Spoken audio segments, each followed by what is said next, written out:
So while I'm thinking about it, I wanted to kind of talk through some of my findings and latest thoughts on putting a camera, specifically something called an SQ12. So an SQ12, they've been around for a long time, maybe 5 years or more. They're typically sold in kits that are built as sort of action cameras with a waterproof housing and some little mounts and things like that you can do. In fact, the reason I bought one originally and what I use it most for was to mount it on the helmet of my bike. One of the fundamental problems, and you can certainly see this on the internet, is they don't have great video quality to begin with, but there's a lot of knockoffs. So this is the first one I bought, and one of the telltale signs is the lens. So in this case, it does okay. It's got IR LEDs on it and 155-degree angle lens.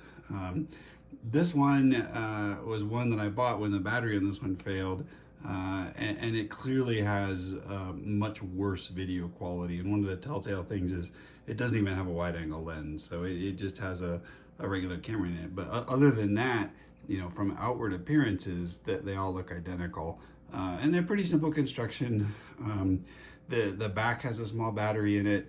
Then there's a PCB that has the SD card mount and the USB charging for it, and the camera assembly folds back on that and meshes with the lens in front, and then there's the two IR LEDs that are on its own little board. One of the things that actually I didn't realize after using these for a while is some of them do have a weight. It's about a 5-gram weight in the front. So if you do get one and you're okay with the video quality, you might want to pop it apart and at least take the weight out if you're going to fly it in a rocket. So I always wanted to fly a camera, and since I was a kid, and the Estes had the Astro Cam and other things, but during COVID, I decided, hey, I want to get back into rocketry, and I found a LoadStar II kit from Estes. The standard kit comes with a nose cone, basically a clear tube, and then a transition, and then standard rocket. After that, it's 2-stage. And so I modified it, and I did a couple versions of it. The first one I just actually did with cardboard and cardstock, and this one's 3D printed. So this one, the nose cone ratchets off. Then the camera rides in this holder, and that's kind of tricky to figure out, how to actually mount it, hold everything in there. One of the things that might not be obvious at first, but it becomes obvious really quickly, is the camera is basically a 1-inch cube. But if you don't want it to just be filming flat on the horizon, the minute you angle it down, it's much bigger than that. And so that's a challenge. And then also with the wide angle lens, the more you angle it, the more that you're going to end up having to put in, as you can see in this case, a really large window to try to get it to have a field of view. So I've flown this a couple times. There's some videos out there of it. It's got some good parts. One of the good parts is it's easy to take this off right on the launch pad and turn the camera on. One of the bad things is I've never figured out exactly how to get a piece of clear bent acrylic like that that doesn't have issues. These always have some sort of distortion or some sort of issues.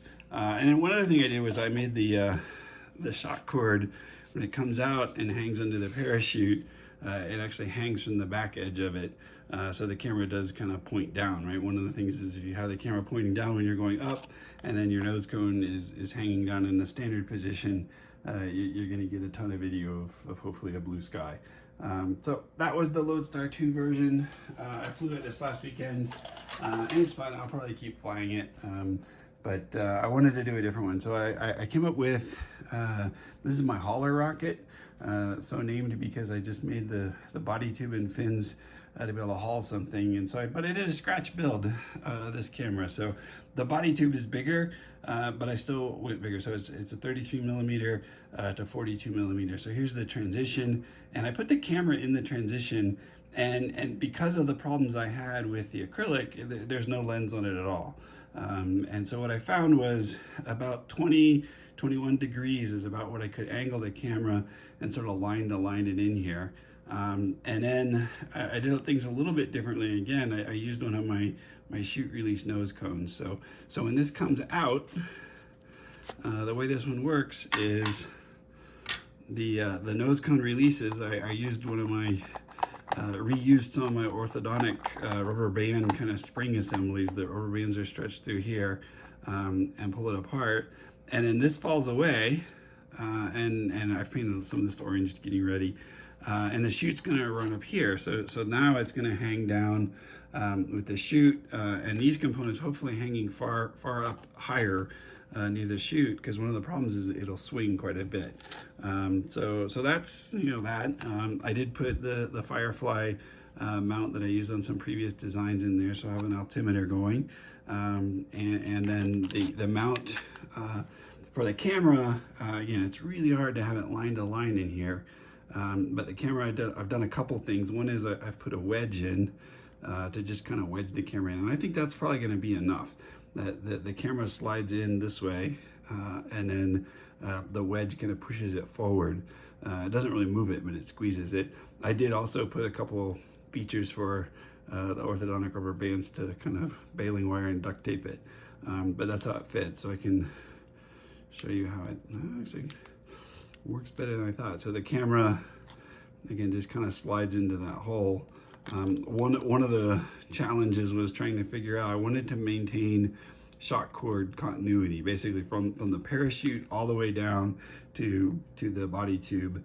I wanted to have a shock cord without it relying on a 3D print. So this shock cord actually passes through, but I had to angle it to get it around the camera. So we'll see. I hope to fly it this weekend, and hopefully have some video, and I'm sure there'll be a lot of learnings and a lot of experiments of how to keep it from swinging, what kind of chute to use with maybe a large event hole and things like that. So hopefully I have some good video for you.